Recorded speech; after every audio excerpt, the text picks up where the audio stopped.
শান্তি আলোচনার টেবিলে না থাকায় ইউক্রেনের হতাশা প্রসঙ্গে প্রেসিডেন্ট ডোনাল্ড ট্রাম্প বলেছেন, যুদ্ধের গত ৩ বছরে বা তার আগে তাদের আলোচনায় বসার সুযোগ ছিল।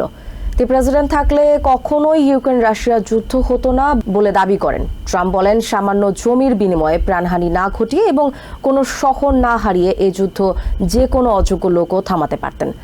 ইউক্রেন যুদ্ধ নিয়ে সৌদি আরবের রাশিয়া ও আমেরিকার মধ্যে আলোচনা ভালো হয়েছে বলে জানান প্রেসিডেন্ট। শান্তি চুক্তির ব্যাপারে তিনি বেশ আত্মবিশ্বাসী বলেও জানান। ফ্লোরিডার মার-আ-লাগোতে আইভিএফ সেবা সহজলভ্য করার নির্বাহী আদেশে সই করেন president Trump.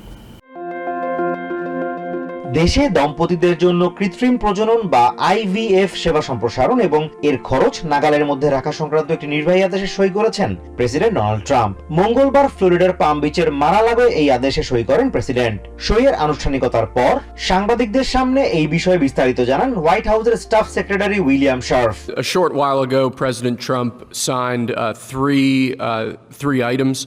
The first is an executive order relating to the affordability and availability of in vitro fertilization and other fertility treatments. These are treatments that have become unaffordable for many Americans or have been unaffordable for many Americans. President Trump বলেন, এই সেবা দেশের পরিবারগুলোর জন্য খুবই গুরুত্বপূর্ণ বিধায় এই পদক্ষেপ নিয়েছেন তিনি। Fertilization, I've been saying that we're going to do what we have to do, and I think the women and families, husbands, are very appreciative of it. এ সময় দেশের অর্থনীতির উন্নয়নে তার নেয়া সাম্প্রতিক কিছু পদক্ষেপের বিষয়ে কথা বলেন ট্রাম্প। দাবি করেন, অনেক বড় বড় প্রতিষ্ঠান, বিশেষ করে গাড়ি নির্মাতার প্রতিষ্ঠান, শুল্ক আরোপের পর মেক্সিকো বাদ দিয়ে আমেরিকায় কারখানা তৈরি করতে চাইছে। এ সময় গাড়ি আমদানির উপর 25% কর আরোপের আভাস দেন ট্রাম্প। তবে এই বিষয়ে 2 এপ্রিল বিস্তারিত জানাবেন বলে আশ্বাস দেন। ইউরোপিয়ান ইউনিয়নভুক্ত দেশগুলো থেকে আমদানি করা পণ্যের উপর শুল্ক আরোপের বিষয়ে জানতে চাইলে ট্রাম্প অভিযোগ করেন, ইইউ আমেরিকার কাছ থেকে তেমন কোনো পণ্য আমদানি করে না বললেই চলে। ইউক্রেন রাশিয়া যুদ্ধ প্রসঙ্গে এক প্রশ্নের জবাবে ট্রাম্প বলেন, এই যুদ্ধ অবিলম্বে বন্ধ হওয়া উচিত। তিনি এই যুদ্ধকে অযৌক্তিক আখ্যা দেন। দাবি করেন, তিনি প্রেসিডেন্ট থাকলে এই যুদ্ধ কখনোই শুরু হতো না।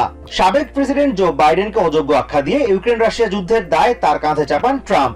ইউক্রেনে যদি ইউরোপিয়ান শান্তিরক্ষী বাহিনী মোতায়েন করা হয়, তবে তিনি সেই পদক্ষেপকে স্বাগত জানাবেন। If we have a peace deal, I think having troops over there from the standpoint of Europe, we won't have to put any over there because, we're very far away. এদিকে আদালতে জমা দেওয়া নথিতে হোয়াইট হাউস দাবি করেছে, ডোজের administrator Elon Musk নন। তবে dose কে চালাচ্ছে সেই বিষয়টিও স্পষ্ট করেনি তারা।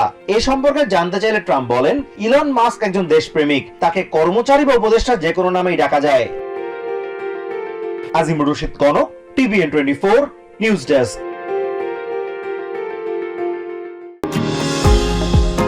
নিউ ইয়র্ক থেকে সম্প্রচারিত TVN 24 টেলিভিশন বিশ্বজুড়ে বাঙালির কণ্ঠস্বর।